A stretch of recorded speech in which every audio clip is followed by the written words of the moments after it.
Te voy a contar algo interesante. Ayer estaba Miko durmiendo y Coca-Cola Zero y yo decidimos hacerle una pequeña bromita. Esas bromas sencillas. Cuando estábamos a punto de lograrle hacer la broma, se levanta y ha tirado un facto. ¿Por qué el género de mascotas de horror se ha estado arruinando con el tiempo? Coca-Cola Zero y yo no lo podíamos creer. Realmente había dicho algo sumamente interesante para investigar. De hecho, fue tan bueno que íbamos a bajarla para preguntarle más sobre esa queja que había tenido.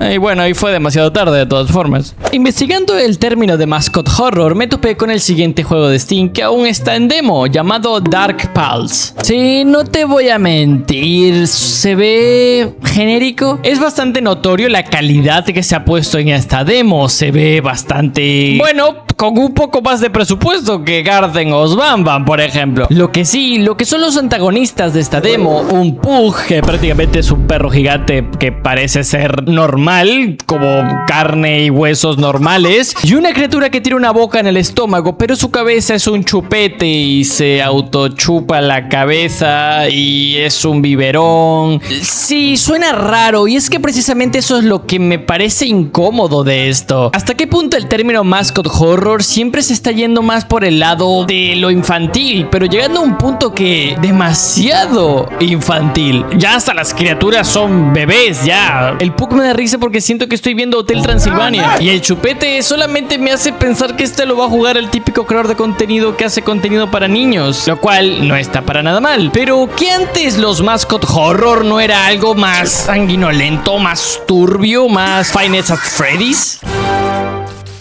Para entender el género de Five Nights at Freddy's, primero tenemos que entender que sí, es un juego de terror, pero también un mascot horror. No sé cómo inventarlo, quería meter esa parte.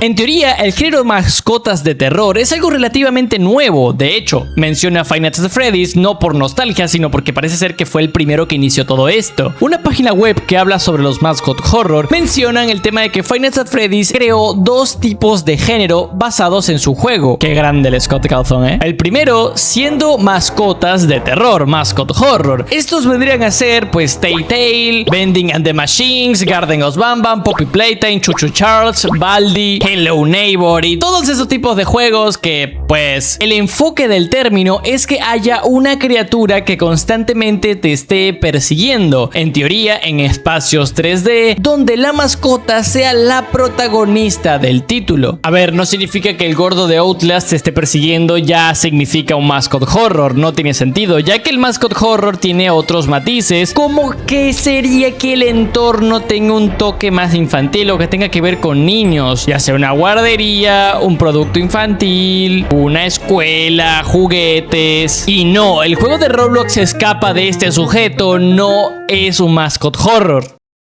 Creo. En la práctica sería crear un título en el cual sea llamativo para los niños dentro de las redes sociales para que el creador de contenido de turno lo juegue. Es por eso que cuando veo el juego de Dark Pulse, lo primero que siento es que esto va dirigido directamente al streaming. No es para que una persona lo juegue en privado en su casa porque le gusta el género de terror, sino que esto tienen que streamearlo. Si no lo streameas, estás fallando como jugador de este título. Pero este sería el punto de inflexión donde los típicos mascot horror ya están en decadencia. El destino de esta saga es directamente ser algo comercial y ya está. Pues eso es todo lo que he estado buscando a lo largo de estas semanas. Para nada he estado procrastinando, era meramente informativo. Empecé a buscar este término ya que jugué Poppy Playtime capítulo 5 y ver a Dark Pulse me hizo recordar que es bastante parecido a Poppy Playtime. Pero ¿qué teníamos en el pasado? Siento que no eran todos iguales. Claro, hubo un momento que con el hype de Five Nights at Freddy's la mayoría de juegos eran Five Nights at Freddy's con diferentes skins. Sin embargo, para mí esto existió mucho antes. No estoy seguro si para este género tendríamos que quitar productos con copyright o productos que vengan de historias, ya que para mí un mascot horror tiene ese sentido de que haya un enemigo protagonista, un personaje clásico en esta saga de juegos en el cual se basa tu franquicia. A pesar de que venga uno de un programa de televisión y otro de un creepypasta, considero que los juegos juegos de Slenderman y el juego de Slendytubbies es un claro ejemplo de mascot horror, pero una especie de OG. Cuando Slenderman se hizo bastante viral, se aplicó básicamente la misma temática: buscar unas notas, buscar unas papillas, buscar unas llaves, buscar algo que te diera pues la solución al conflicto, que sería estar perdido en el medio de la nada. Slenderman y Slendytubbies tienen algo en común, y es pues la modalidad. En ese momento ese tipo de juegos era pues un juego de terror indie y ya está, no había un género específico. Incluso podríamos decir que Sonic.exe era un mascot horror. Entonces yo viendo esto me estoy dando cuenta al pasar investigando y analizando que más que un género nuevo llamado mascot horror, es la transformación del género. Antes eran juegos indie creepypasta, juegos de terror,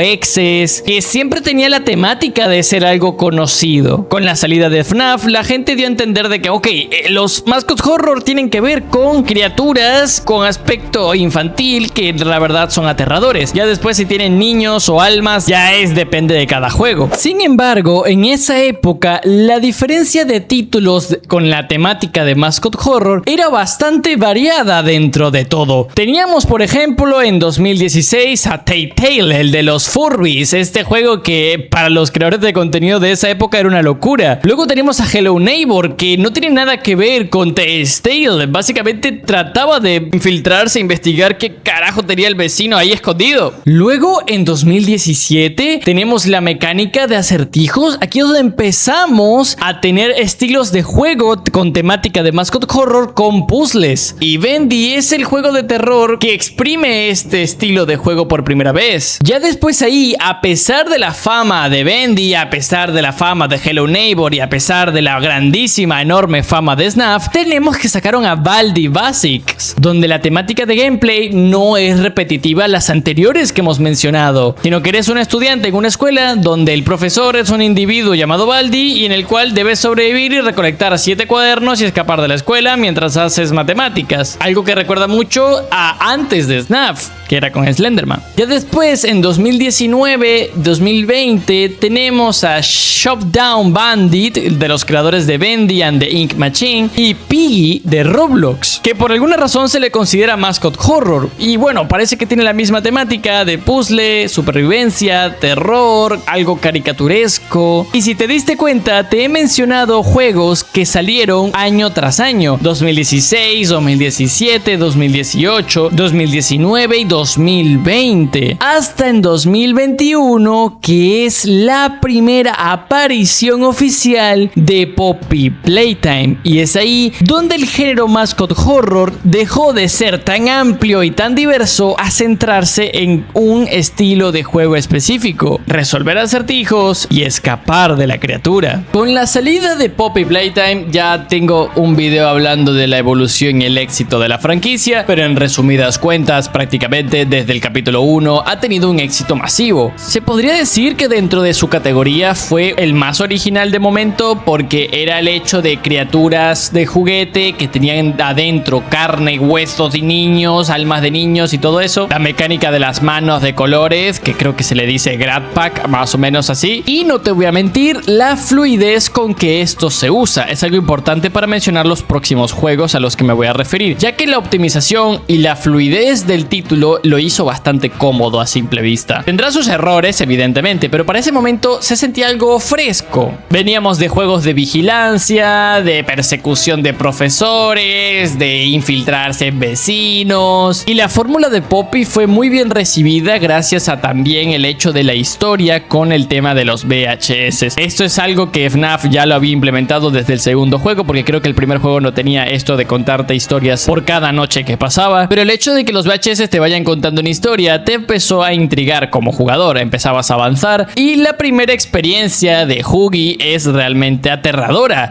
La música, el sonido, ese sentimiento de que está pisándote los pies, es algo que la verdad se sintió bastante cómodo, pero principalmente la trama de ser una fábrica de juguetes gigante. Creo que para ese entonces no se había explorado, a menos que hayan sacado un juego de terror de Toy Story, lo cual no lo sé, no lo investigué bien, ¿saben? Pero tras el éxito del capítulo 1 y el capítulo 2 de Poppy Playtime, empezaron a aparecer otros juegos. ¿Qué pasa? Anteriormente esto no ocurría tanto, pero por ejemplo, cuando algo se hace viral, es muy normal que Roblox lo copie. Y al igual que Roblox lo copia de mala calidad. Lo hacen a las apresuradas o no con un tiempo dedicado bastante alto. ¿A qué voy con esto? A que luego sale Garten of Banban. No voy a criticar si el juego es bueno o es malo porque no los he jugado, pero he visto la crítica en general. Hay mucha gente que lo ama, hay mucha gente que lo odia. Pero sí se puede notar que son juegos que salieron de manera apresurada porque se le nota en la animación, en el ambiente, en la estética, en la historia misma y en la lógica de ese universo. Aunque precisamente en el caso de Garten of Banban es lo que da risa y lo que la gente le gusta. El hecho de que se vea culero en todos los aspectos. Pero igual cumple el género de ser mascot horror, por lo tanto hay muchas cosas que se les quita. Pero lo que sí se notó es que tras la salida de Garten of Banban, se podría decir que empezaron a salir algunos clones que mezclaron la fama de Poppy Playtime y lo sencillo de Garten of Banban. Los juegos que voy a mencionar ahora no los meto en el cajón de juegos malos directamente. Como saben, el terror es para todos diferente. Lo que voy a recalcar acá es el hecho del parecido que tienen con la temática de Poppy Playtime. Ya si el creador del juego lo está haciendo con cariño, con amor, por inspiración o porque está aprendiendo a crear videojuegos, es algo completamente ajeno que se les va a respetar. Algunos de los que he visto no los he jugado directamente, los he visto, me he metido como en ese ambiente, luz oscuro, de noche, vamos a ver este gameplay. Uno de los más populares dentro de todo es Indigo Park, el parque temático con animales, mascota, animación y bueno, agrega ese toque de persecución también. Joyville, un poquito de Garten of Banban también con los diseños, aunque el segundo juego sí ha mejorado bastante a nivel visual y a nivel de, bueno, de personajes. Musi,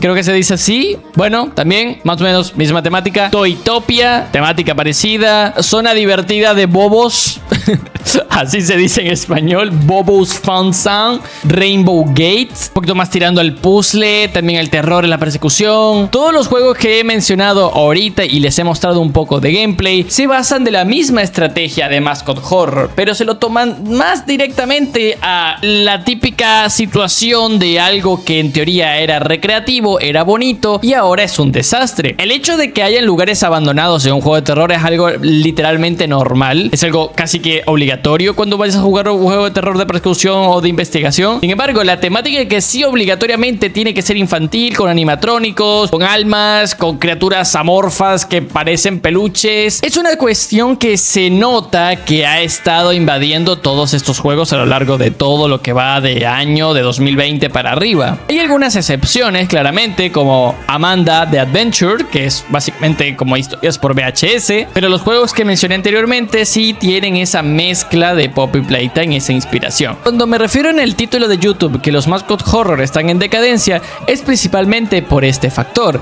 Las personas están innovando en quizás alguna mecánica dentro de sus juegos, alguna mecánica con respecto a, en vez de usar los grabpad de Poppy Playtime, usan una linterna y un pulpo, un hacha, tarjetas, cosas que evidentemente a la hora de hacer el puzzle es diferente. Lo que está saturando y fatigando el género es el hecho de ser temática infantil. Evidentemente los mascot horror tienen que tener algo de relacionado básicamente, pero antes los mascot horror y la temática de esos gameplays eran variadas, porque para mí las mascotas de horror va más relacionado a una criatura protagonista, que por ejemplo el juego de Slenderman de hace añales, en la época cuando YouTube recién nacía, de buscar las 7 hojas. Se le considera un juego de horror indie, ya está, pero a mi parecer se podría considerar mascot horror porque el monstruo es el protagonista de esta historia. No es lo mismo catalogar un juego como como los backrooms, porque la mascota sería entonces las habitaciones, que son las más recurrentes. Pero en este caso no tiene sentido porque ya aquí es muy amplio, son muchas cosas que afectan. Entonces, a lo largo del tiempo, a lo largo de estos años, la saturación del género ha sido hacer clones a nivel de historia. Cuando salió FNAF, sacaron muchísimos otros juegos parecidos, con la temática de ver cámaras de seguridad, con la temática de la historia. Y hay algunos muy buenos, pero hay otros donde ya directamente lo hicieron por amor a ser fans de FNAF, ¿no? Todo esto radica a la existencia de Dark Pulse. Este género mezcla todo lo que yo estoy mencionando. Lo mezcla al extremo. Ya es evidente, de hecho, hasta parece parodia porque dentro del juego, la persona que está narrándote cómo es este parque temático, esta guardería, este lugar donde manicomio, no sé, no me acuerdo realmente qué significa, donde tienen a todos los niños o donde se supone que la gente va a disfrutar, pero ya no porque está abandonado. A diferencia de Puppy Playtime, ya no vas hacia abajo, sino que ahora subes. Por lo tanto, no descarto la posibilidad de que esta excesiva cantidad de clones significa que todos son malos. De repente son juegos indie que tras un éxito o una buena idea, pues sacan algo mejor gracias a la review de otras personas que lo juegan. Pero como mencioné el tema de Roblox, pues simplemente hay creadores que aprovechan esta oportunidad y crean títulos simplemente parecidos porque es lo que la gente conecta mejor. Que evidentemente eso pasa en todos los géneros de videojuego, no solo en los mascot horror. Pero como estamos hablando de mascot horror, pues eso es lo que vamos a mencionar. Hasta que no salga otro gran juego que pueda darle una vuelta al género, pues la gente que le gusta los mascot horror van a tener que seguir consumiendo este tipo de juegos hasta que salga algo bueno. De todas formas, al final los que terminan cambiando el género son más los jugadores que los propios creadores, porque somos nosotros que decidimos qué queremos jugar. Y bueno, este fue todo el video de los mascot horror y su decadencia. Espero te haya gustado, no olvides darle like y suscribirte y seguirme en redes sociales, tanto Twitter como Kick y también Discord para estar con la comunidad. Dejo estos dos videitos a los lados que espero te gusten porque créeme que van a estar muy buenos. Mi nombre ha sido Blonzo y después de haber dicho una sabarrandaga de pendejadas, me despido. Adiós.